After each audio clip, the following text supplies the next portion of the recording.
Welcome to ज़ेबुन्निसा kitchen. कैसे हैं आप? उम्मीद करती हूँ ठीक होंगे। अल्हम्दुलिल्लाह मैं भी ठीक हूँ। आज मैं बना रही हूँ कीमे की कचौरी। इसके लिए मेरे पास 500 ग्राम कीमा है। इसको मैं हल्का सा पानी डाल के थोड़ा सोते डाल लेते हैं। बहुत थोड़ा सा पानी डालना है। नाज़रीन, मेरी वीडियो को लाइक करें, शेयर करें, सब्सक्राइब करना ना भूलें। ये मैं इसमें 2 मैं दरमियानी प्याज डालूँगी, बारीक कतरी हुई। ये मेरे पास प्याज है, ये डालूँगी।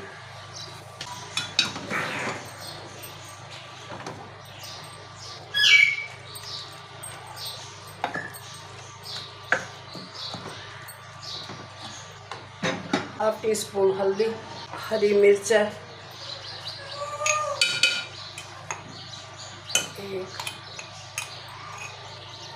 1 टेबल स्पून, 5 से 6 काली मिर्चें। अब जाएगा ये सफ़ेद ज़ीरा, 1 टीस्पून पिसा हुआ पाउडर। नाज़रीन, इसमें मैं डालती हूँ प्याज। ये मैं डालती हूँ ये प्याज। इसको भी हम साथ सोते कर लेंगे। पानी इसका इसमें कुछ कर लेते हैं।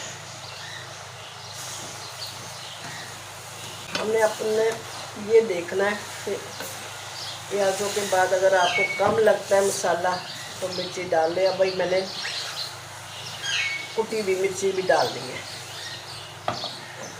रेड मिर्च। इसको फुल नहीं मैंने पकाना, बस सोते करना है। इसका पानी खुश्क हो जाए। प्याज़ों का जो पानी है वो खुश्क करना है हमें। अच्छा, ये तकरीबन कीमा हो गया। ये मैं इसमें डालती हूँ गरम मसाला, 1 टीस्पून, छोटी मिर्च 1 टीस्पून,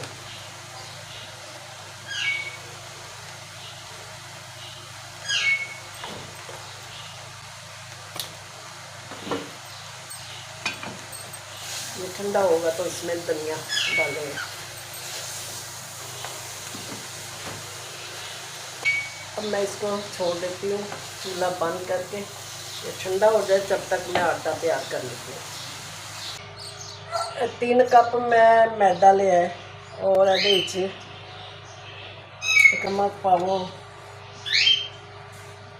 1 टीस्पून तो थोड़ा ऊपर पा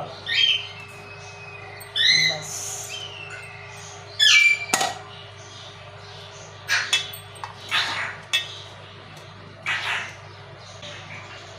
1 2 3 4 5। बिस्मिल्लाह।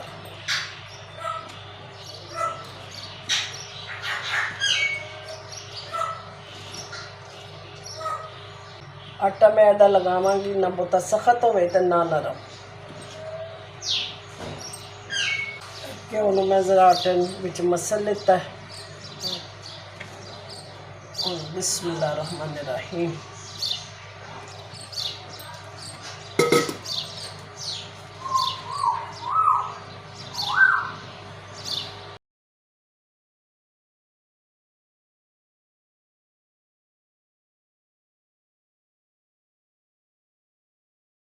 आटा हो गया है तो मैं तेल लगा के थोड़ी देर थैले में पा के रेस्ट वास्ते अच्छा हो गया ठंडा होना। इसमें धनिया पा के मिक्स कर लेना। हम मैं घ्यो लेनी है तकरीबन आधा कप। ये पाने हैं कॉर्नफ्लोर 3 टेबल स्पून,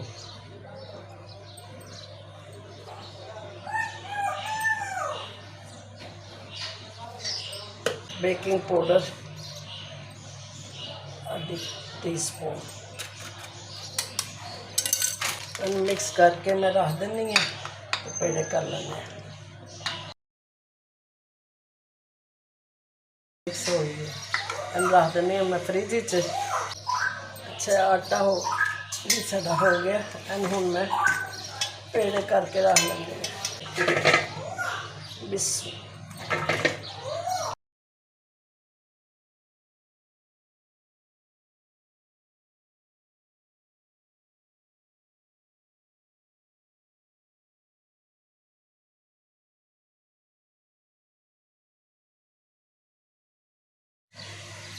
पेड़े मेरे हो गए है, इन्होंने मैं तेल लगा लेता है तो पा देनी ताकि खुश्क ना।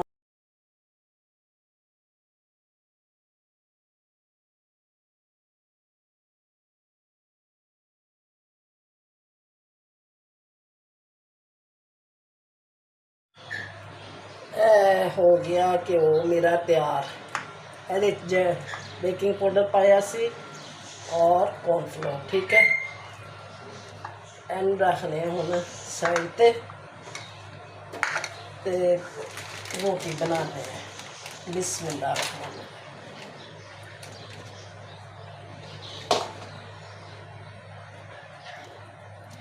सारे पेड़ियां दी ना पहले मैं रोटियां बेलांगी।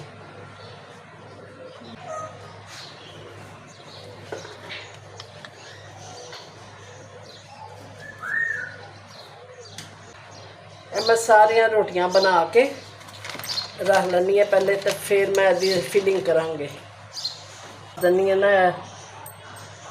बाकी फिर मैं पेड़े कर देना इनू इस तरह करके सारे नू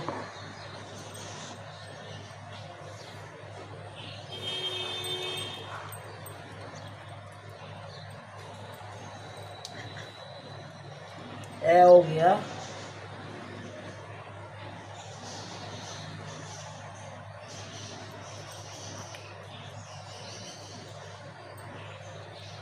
दोबारा फिर असी बनावांगे इस तरह करके रख लेंगे सारे, ठीक है।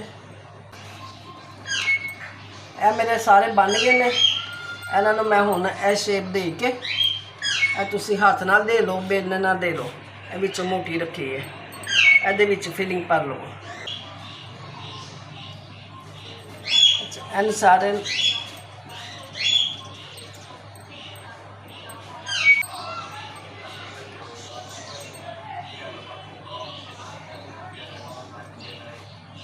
प्रेस कर लो, हाथ नाल कर सकते हो, हाथ नाल कर लो, बेलने नाल कर लो, जिस तरह तुसी करना है। किनारे बस ये बरीक कर लो, विचों मोटी रहन लो।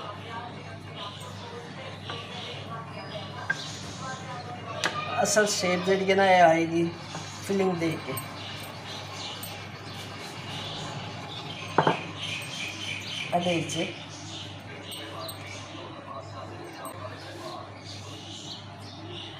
कटोरी बना लो बरीक कंदे करते करते।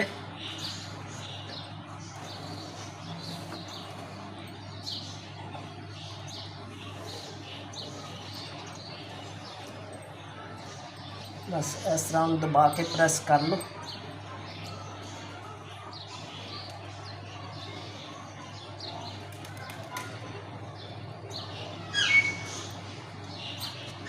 जरा जिना हाथ कर लो गिला।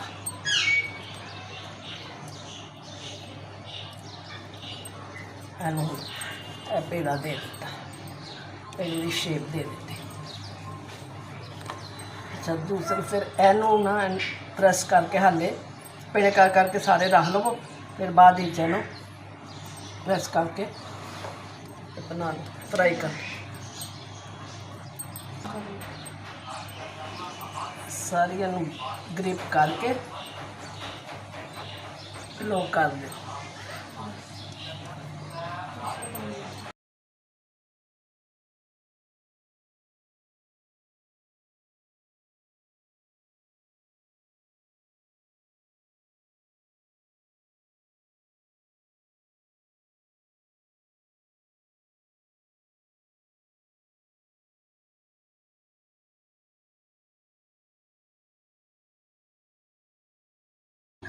इस तरह सारे बना के तो फिर फ्राई करना है। हेलो जी, मेरी कचौरियाँ बन गई हुण फ्राई होणगियां। ठीक है, रेस्ट भी हो गया। मैं हुण तेल रखनी है तो फिर मैं गर्म होंदा ते तुहानूं दसनी है। चलो जी, कचौरी फ्राई करने हैं। तेल हो गया, हाँ यह गर्म है, मेरी उंगली जा रही है, लेकिन मैं चूल्हा किया बंद के बहुता तेल ना हो जाए गर्म। बहुत हल्की आंच ते इहनूं तलना है।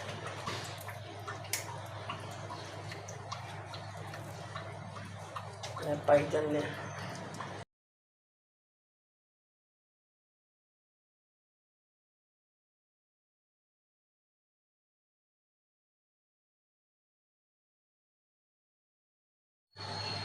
हेलो जी, आओ खा लो तुसी भी कचौरी। मेरी कीमा कचौरी बीफ कीमा मैं बनाई है, तैयार है, नाल चने हैं।